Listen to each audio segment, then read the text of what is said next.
Ora, bom dia, boa tarde, boa noite. O meu nome é André Ventinhas e aqui falamos de investimentos financeiros e de mercados financeiros. Portanto, hoje vamos abordar o termo da constituição de um portfólio e em que consiste essa própria constituição.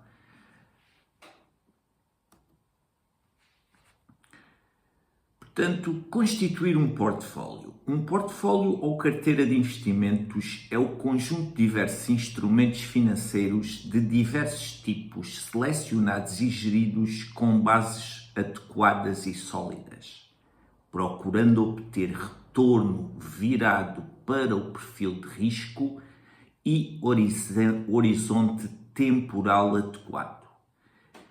Portanto, isto foi retirado do Rankia.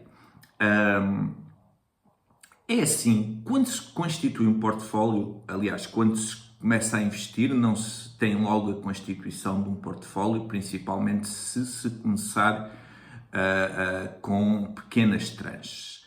Depois, o investidor terá de fazer aqui escolhas entre aquilo que é um portfólio mais defensivo ou mais arriscado.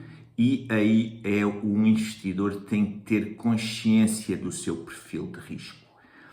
Sabemos que há portfólios só de ações ou só de ETFs com boas ações, em que porventura estão mais sujeitos a oscilações no mercado. Há investidores que preferem ter portfólios com ações, ETFs, com alguns títulos públicos, e que têm instrumentos dentro do próprio portfólio, como já disse aqui, não deixa de ser uma carteira de investimentos.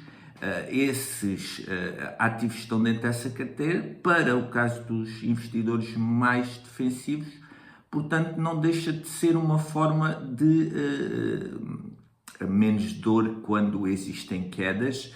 E para investidores que não têm tanto estômago para aguentar certas quedas no mercado, é preferível ter instrumentos, digamos que mais defensivos.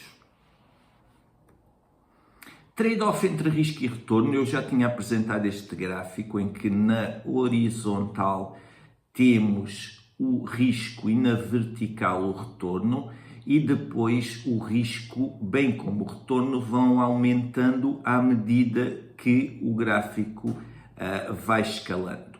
Títulos públicos, crédito privado, fundos imobiliários, portanto, os famosos fundos imobiliários contêm, portanto, créditos à habitação, os REITs, entre outros. Depois temos ações de empresas sólidas, temos ações de empresas turnaround e criptomoedas. Portanto, nós vemos neste gráfico que à medida que vai subindo o risco, vai também existe também aqui a possibilidade do retorno ser maior. Ora, portanto, o investidor depois tem de, neste leque de investimentos, fazer a escolha da percentagem que quer para cada um dos instrumentos dentro da sua carteira, para depois, portanto, maximizar o retorno e minimizar o risco. Esse é sempre o grande objetivo, é esse equilíbrio entre a maximização do retorno e a minimização do risco. Embora existam, portanto, investidores que não têm de todo tanta preocupação com as perdas, porque eles sabem que ao estarem, portanto, investidos em bons instrumentos e em boas ações, mais cedo ou mais tarde a recuperação vai de facto acontecer. Temos aqui eu elaborei aqui dois perfis de risco. Um investidor mais defensivo, em que tem aqui, por exemplo, 30% em dinheiro, 30% em títulos públicos, ações de empresas sólidas 20%, fundos imobiliários 10%, ações tecnológicas 10%.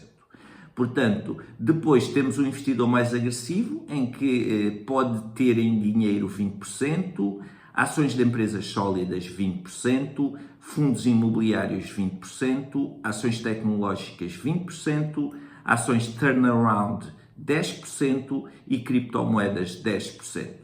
Portanto, vemos aqui o surgimento das criptomoedas, que, como eu já disse, estão muito embrionárias, embora, sobretudo, o Bitcoin, o Ethereum, talvez a Solana, sejam investimentos em que já hoje no mercado estão mais seguros.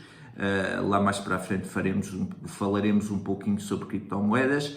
Ações turnaround são ações que, eu vou-vos dar um exemplo, haviam duas ações que eu estava com elas debaixo do olho quando se deu o fenómeno da pandemia. Sabemos que ações ao nível do turismo são ações que sofrem muito neste tipo de fenómenos, como foi o caso da pandemia, mas eu sabia que eram ações, portanto, robustas, ações sólidas, ações que iriam, de certo, voltar ao mercado. Inclusivamente elas foram resgatadas pelos Estados dos próprios países, mas lá fora, sobretudo nos Estados Unidos, diga-se o que se disser, e na Alemanha não se brinca com o dinheiro público e, por exemplo, uma das ações inclusivamente até já pagou ao Estado aquilo que o Estado emprestou à empresa para ela se poder salvar. Portanto, isto depois também é muito dependente dos países. Há países em que as coisas se levam um pouquinho mais ao sério, há outros que nem tanto, mas isso depois paga-se bastante caro, paga o país, paga as pessoas que vivem no país e acaba por pagar também a classe que não sabe gerir ou dirigir o país, depois de alguma forma também acaba por estar sujeita a uma certa pressão pública, digamos assim. Exemplo, a primeira ação que o Warren Buffett comprou, portanto, da Coca-Cola, valia 2,73 dólares. Se a vender hoje, esta vale mais de 60 dólares. Eu não sei se eu na altura que elaborei, valia 60. Eu não sei se ela hoje vale mesmo os 60.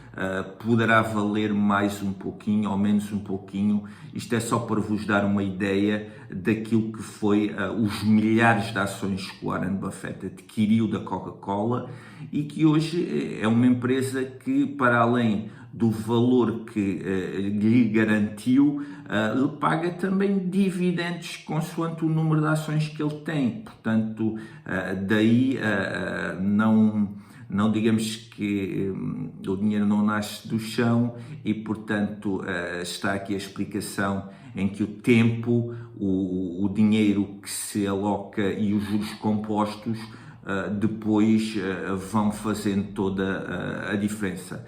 De salientar que não estou aqui, portanto, a aconselhar a Coca-Cola, está aqui a Coca-Cola apenas como um exemplo de uma ação que foi adquirida por Warren Buffett. Cá está o gráfico, portanto, o gráfico da Coca-Cola, a sua evolução ao longo do tempo, aquilo que a empresa veio a ganhar consistentemente e aqui vê-se realmente aquilo que é a evolução de uma ação robusta. Eu há pouco também não frisei já o que era as ações turnaround. No caso da Coca-Cola, digamos que são ações diferentes. A Coca-Cola tem, ao nível de comidas e bebidas, uma grande variedade de produtos e a produtos esses que são adquiridos no mercado e que torna os bens e os serviços que ela vende mais essenciais e que depois não estão tão sujeitos a fenómenos do tipo turn around. Medo e ganância, eu já falei aqui que são o grande inimigo do investidor, e o Warren Buffett tem aqui uma citação em que normalmente quando os outros sentem a ganância, eu tenho medo, quando sinto o medo dos outros, sou ganancioso. Portanto, isto é o jogo dos contrários, é a regra dos contrários aqui a ditar aquilo que é o estômago que o investidor tem, em que nos momentos de queda, se tem boas ações, é para reforçar e não para sair no medo, é para olhar para o valor da empresa e não para o preço da ação, que são coisas diferentes. O preço é uma coisa, o valor é outra, e o investidor tem de ter sempre muito esta frieza. Depois, o perfil de risco será muito de acordo com aquilo que o investidor consegue aguentar ao nível das perdas. Embora esse aguentar ao nível das perdas permite-lhe também comprar boas empresas a preços de saldo e mais tarde ou mais cedo, depois de recompostas, digamos que os ciclos de mercado recompostos e um momento de prosperidade que virá a seguir a momentos de adversidade, fazem com que o investidor recupere, entre aspas, o percalço e até faça ganhos bastante consideráveis. E é tudo o que tenho para vocês hoje. Espero que subscrevam, cliquem no like, partilhem o conteúdo e encontramos-nos então na próxima sessão.